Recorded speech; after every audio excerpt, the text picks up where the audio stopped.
Saya masih akan ngomong ini soal kasusnya Wahyu Dwi Nugroho. Kalau teman-teman nonton konten saya yang kemarin, saya ngomong soal ini juga. Tapi ini cuma untuk remind saja, untuk mengingatkan bahwa kasus ini terus bergulir dan sekarang sudah masuk ke persidangan. Wahyu hari ini ditahan di Cipinang, di Lembaga Permasyarakatan Cipinang. Seorang lelaki, pedagang, bukan kriminal, bukan penjahat, sekarang harus disatukan dengan para kriminal, dengan para penjahat di Cipinang. Apa sih kesalahan Wahyu sehingga bisa ditahan polisi, bisa masuk ke penjara seperti ini? Saya ingin ceritakan bahwa betapa ini menjadi suasana yang tidak enak melihat kasus hukum kita, melihat fenomena yang terjadi. Kalaupun saya udah ngomong di konten saya kemarin, saya cuma ingin mengulang sedikit, mengingatkan. Jadi Wahyu ini adalah seorang pedagang yang kebetulan jualannya baju muslim. Baju koko lah, jilbab mungkin, atau beberapa aksesoris muslim lainnya. Nah, dia berjualan di salah satu kios di dekat Komplek Depak di Citayam atau di Komplek Depak di Citayam. Tidak jauh dari tempat jualan Wahyu ada sebuah majelis taklim, namanya Majelis Taklim Jadul Muslimin Al-Busro. Majelis taklim ini memang setiap pengajian itu mendatangkan jemaah yang cukup banyak. Lumayan sampai mungkin saja karena jalannya kecil dan lalu lalang kendaraan di situ menjadi kerepotan, seringkali jemaah-jemaahnya ini ngeluber gitu loh. Misalnya parkiran atau mungkin lalu lalang lalu lintas. Itu yang pertama. Yang kedua, karena majelis taklim ini ada di tengah-tengah perkampungan, berarti di luar majelis taklim ini banyak juga warga yang punya warung, yang punya toko, dan konsumennya, kalau kebetulan ada pengajian, ya konsumen pengajian jamaah itu juga. Artinya, kadang-kadang jamaah yang ngaji di majelis taklim itu juga belanja, atau katakanlah mereka bertransaksi ekonomi di warung-warung di sekitar majelis taklim. Memang di majelis taklim itu ada warung sendiri, ada toko sendiri. Nah, ini titik masalahnya. Mungkin saja pengelola majelis taklim itu inginnya semua jemaah yang ke situ ya belanjanya di majelis taklim dong. Jangan belanja di toko-toko sekitar. Karena kalau belanja di toko-toko sekitar menguntungkan masyarakat. Kalau ini belanja di dalam menguntungkan majelis taklim. Sehingga dipasanglah sebuah spanduk. Isinya apa? Isi spanduk itu, spanduknya memang dipasang di tanah milik majelis taklim. Tapi posisinya itu keluar. Jadi menghadap luar, menghadap ke masyarakat, menghadap ke jalan umum. Isinya melarang jamaah untuk belanja ke warung-warung sekitar. Di bawahnya ada ancaman kalau jamaahnya belanja akan dicoret atau dikeluarkan dari majelis taklim tersebut. Saya nggak tahu apakah majelis taklim itu pakai sistem keanggotaan kah, pakai kartu anggota kah, apakah daftar sebelum mereka mau ikut pengajian sehingga bisa ada kata-kata dicoret atau dikeluarkan misalnya. Kita nggak tahu benernya. Nah, karena pasang spanduk itu, tentu saja orang-orang yang buka usaha di luar majelis taklim terganggu. Kenapa? Ya mereka kan selama ini dapat manfaat juga dari jemaah-jemaah yang ngaji di situ. Mungkin ada jemaah yang suka lihat jilbab bagus di tokonya Wahyu. Mungkin ada jemaah yang suka pakai baju kokonya bagus dan harganya cukup di kantong mereka, mereka belanja di tokonya Wahyu. Atau di warung-warung lainnya yang tidak di dalam majelis taklim, Wahyu rupanya tidak nyaman dengan spanduk itu. Dia bikin video. Tadinya dia ngelapor dulu ke RT RW. RT RW-nya kemudian tidak menanggapi dengan serius. Akhirnya dia bikin video di TikTok yang isinya sedikit mengkoreksi. Bukan mengkoreksi juga sih sebetulnya. Ya protes lah. Dengan isi spanduk itu, dia bikin video spanduk yang melarang orang belanja itu di warung-warung di luar majelis taklim, dan videonya dikasih quote. Quote-nya dalam video Wahyu itu adalah sebaik-baiknya orang atau sebaik-baiknya manusia adalah yang bermanfaat untuk manusia lainnya. Artinya Wahyu ingin ngomong, kemarin itu dia dapat manfaat dari jamaah-jamaah majelis taklim. Majelis taklim ini memberikan sumber ekonomi atau setidaknya jamaah-jamaah majelis taklim ini membantu sumber ekonomi Wahyu. Tetapi ketika spanduk itu berdiri, justru sekarang seolah-olah majelis taklim itu tidak mau berbagi sumber ekonomi kepada orang-orang yang di luar majelis taklim atau masyarakat sekitar. Padahal menurut cerita, ini ketika pengajian kan pasti rame, pasti penuh. Karena jamaahnya banyak dari luar daerah situ, bawa motor lah, bawa mobil lah, jalan-jalan sempit itu pasti ada sedikit ketidaknyamanan dari lingkungan sekitar. Minimal keramaian, minimal mereka juga misalnya tidak nyaman, bukan tidak nyaman, minimal mereka juga sedikit terganggu kalau memang orang yang lewat di situ lalu lalangnya sangat penuh sekali, gitu loh. Sehingga apa? Sehingga ini orang akan memaklumi, toh ada pengajian, toh ada orang mau mencari kebaikan, toh ada jemaah dari mana-mana datang untuk mendengarkan nasihat. Jadi masyarakat di sekitar itu nggak masalah dengan kehadiran itu. Kalaupun ada suasana itu, ada suasana ketidaknyamanan juga mereka santai-santai saja. Yang jadi masalah ketika ketidaknyamanannya diberikan tetapi masyarakat di sekitar tidak boleh sama sekali memetik manfaat dari jemaah-jemaah di majelis taklim tersebut. Terbukti dengan adanya spanduk ini. Lalu video Wahyu dilaporkan ke polisi dan hari ini Wahyu, lelaki yang ingin bertanggung jawab pada keluarganya itu bukan penjahat, bukan kriminal. Sekarang sedang menghadapi persidangan dengan pasal yang menjerat ujaran kebencian. Saya nggak ngerti dan nggak habis pikir bagaimana sebuah video yang kontennya bilang bahwa sebaik-baiknya manusia adalah yang bermanfaat bagi manusia lainnya atau bagi sekelilingnya.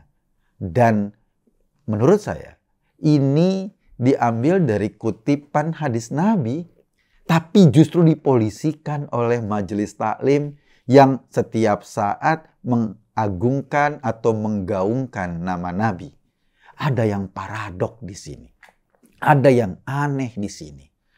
Video seperti itu dijadikan sandaran untuk mengadukan sebagai ujaran kebencian dan videonya berisi tentang kutipan sebuah hadis Nabi. Mungkin mereka bukan itu. Karena ada dialog di bawahnya. Dialognya katanya mungkin saja kata Wahyu, dengar-dengar sih ada juga kutipan sekian. Ketika dilacak-lacak di pengadilan, memang mungkin ada petugas RW yang nakal, mungkin ada petugas setempat yang nakal yang minta kutipan dari masyarakat sekitar atas nama majelis taklim itu. Entah benar masuk kemana kita nggak tahu. Tapi apa yang disampaikan Wahyu itu benar. Bahwa ada fenomena itu dan itu disangkal oleh pengelola majelis taklim tersebut. Satu hal yang juga miris, saya kemarin ngobrol dengan pengacara yang mendampingi Wahyu di persidangan. Ada dua informasi yang menurut saya agak sedikit menyakitkan. Pertama, aduan dari majelis taklim ini kepada masyarakat. Saya nggak tahu apakah pada masyarakat sekitar atau bukan. Jadi Wahyu ini bukan korban pertama. Sebelumnya pernah juga ada kejadian yang barangkali pengurus majelis taklim ini merasa terganggu nama baiknya, terganggu kesuciannya, sehingga ada yang dilaporkan dan kabarnya diputus oleh pengadilan bersalah karena mencemarkan nama baik. Sekarang ada Wahyu yang sedang menunggu putusan pengadilan karena dituntut sebagai ujaran kebencian. Bagaimana mungkin sebuah video yang mengutip hadis Nabi dituntut oleh majelis taklim sebagai ujaran kebencian? Benar-benar di luar nalar saya. Itu yang pertama, artinya Wahyu bukan korban pertama. Ketika pas pengadilan, kan biasa wartawan mau tahu, wartawan pingin recheck masalahnya di mana. Lalu ada wartawan asing juga dari media asing, mungkin wartawan lokal dari media asing yang berusaha untuk menulis kasus ini. Mereka mengambil statement dari pengacara yang membela Wahyu. Jadi mungkin dari situsnya, dari apa. Dan statement itu memang didasarkan dari keterangan istrinya Wahyu, Teh Ana. Nah, pada saat berita itu naik, itu terang-terangan loh.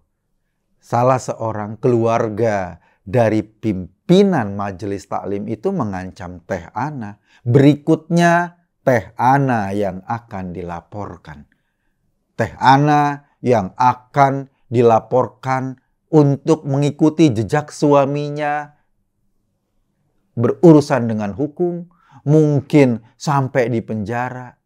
Dengan resiko bagi Teh Ana ketika dia sudah kehilangan suaminya, kalau dia juga dilaporkan, anaknya 2 orang nanti siapa yang merawat? Sekali lagi ini menggambarkan betapa mirisnya suasana saat ini.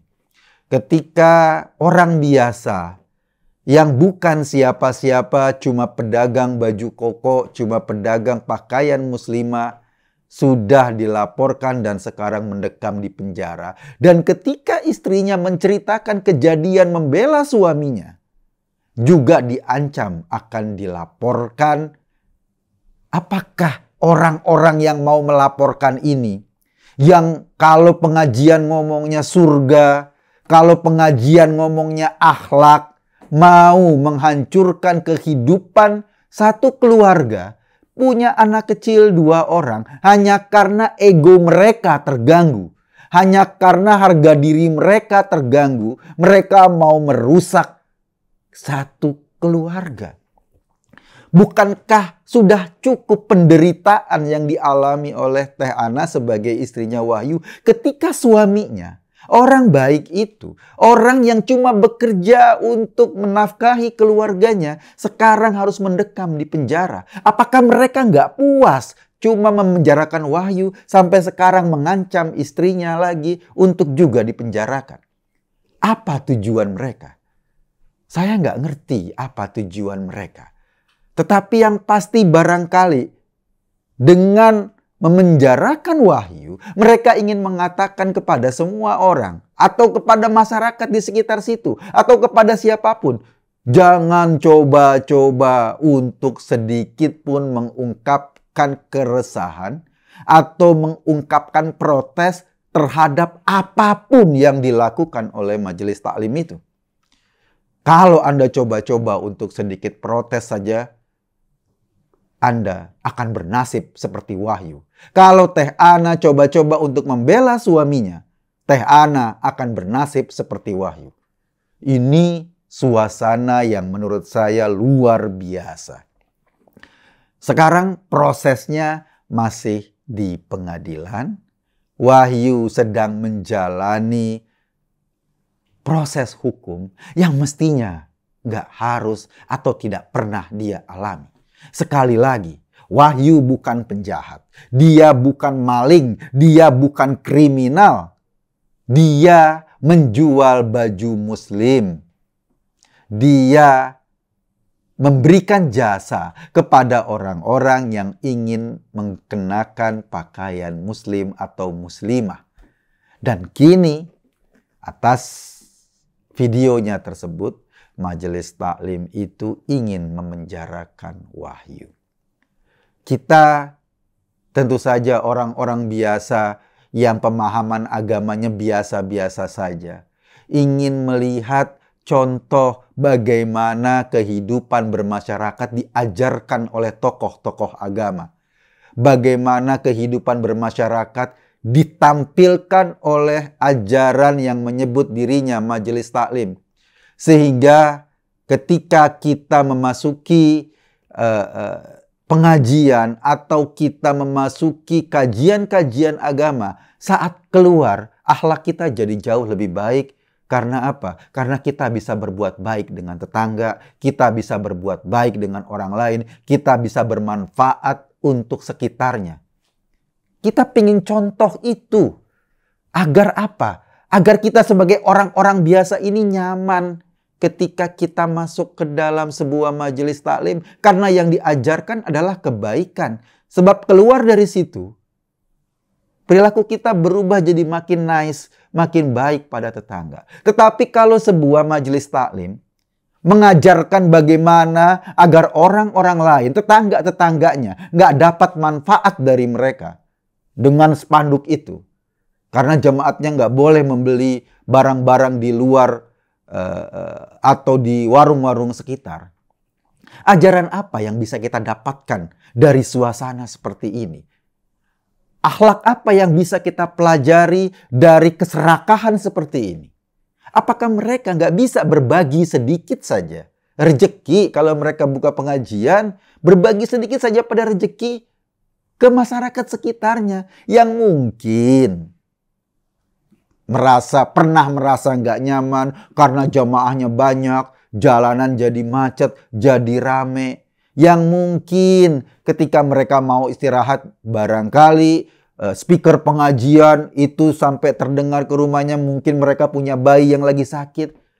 Kalau diasumsikan bahwa mereka sedang menyampaikan kebaikan, apakah mereka tidak bisa membiarkan kebaikan itu juga dinikmati oleh masyarakat sekitar? Ini yang terus-menerus menjadi pertanyaan di kepala saya. Buat Habib atau Ustadz pemimpin pengajian Ja'adul Muslimin Al-Busro, percaya, kami ingin mencontoh bagaimana akhlak yang baik bertetangga. Kami ingin mencontoh bagaimana hidup saling berdampingan dan saling memberikan manfaat. Kami ingin mencontoh bagaimana agama diaplikasikan dalam keseharian dan kemudian semua orang di lingkaran kita, di lingkungan kita merasa nyaman dengan adanya kita. Itu yang ingin kami contoh. Beri kami contoh itu. Beri kami contoh tentang bagaimana ajaran-ajaran yang dihadirkan oleh Nabi besar Muhammad itu bisa membuat kenyamanan buat kita. Bukan malah sebaliknya. Ketika orang, jamaat-jamaat yang mungkin mau memberi manfaat bagi warung-warung sekitar, malah dilarang-larang, malah diancam untuk dicoret. Bagi saya, itu lebih terkesan pada keserakahan ketimbang ajaran moral. Saya Kekun tadi hanya mengajak Anda berpikir, kesimpulannya terserah Anda. Terima kasih.